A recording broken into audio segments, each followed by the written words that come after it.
We've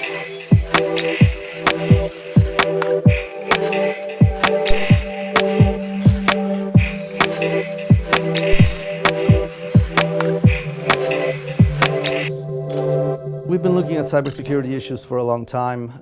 I really got my feet wet in cybersecurity when I was developing a system for securing music on the web in the late 90s. And so we were first looking at the problem of actually trying to track music on the web and developing a system which is commonly known as digital rights management. And one of the ideas that I had was to create a code which you could hide in music, a sonic code, which you can hide in music. And now I think you see the connection between sonic codes that we use for human-to-machine authentication, but also sonic codes were used by us in music authentication. And so that was really kind of the first notion of trying to manipulate sound for a cybersecurity solution.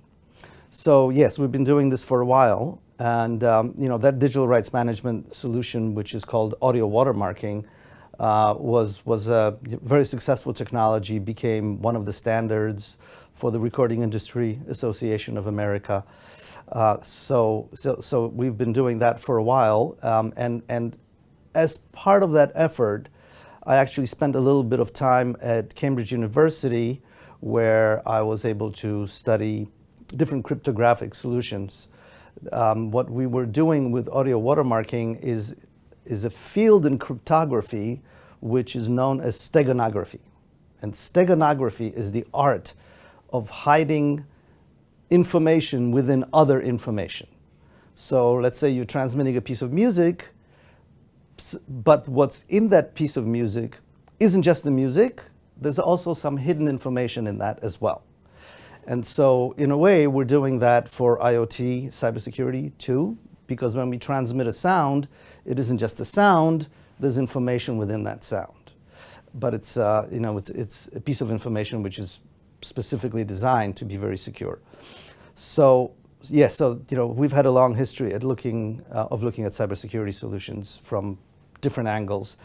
But it was actually at Cambridge where I managed to even visit Bletchley Park, where Enigma was first broken, although actually Enigma was first broken by Polish mathematicians long before Alan Turing had a chance to actually automate the process of breaking Enigma.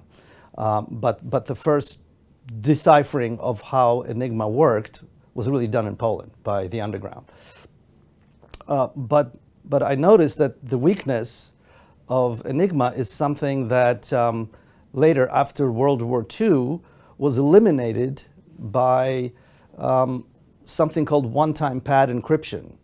And one-time pad encryption is a type of mechanism where the codes are only used once during every transmission and discarded.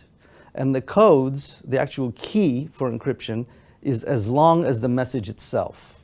So if you could actually use a mechanism like that, you would have a very, very secure mechanism. The problem is the key management in that kind of process takes a long time, and it's pretty much impossible to do.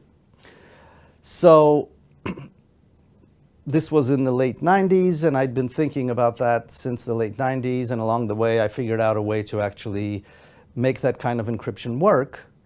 And so today, this is the kind of encryption that we use for machine-to-machine authentication and communications.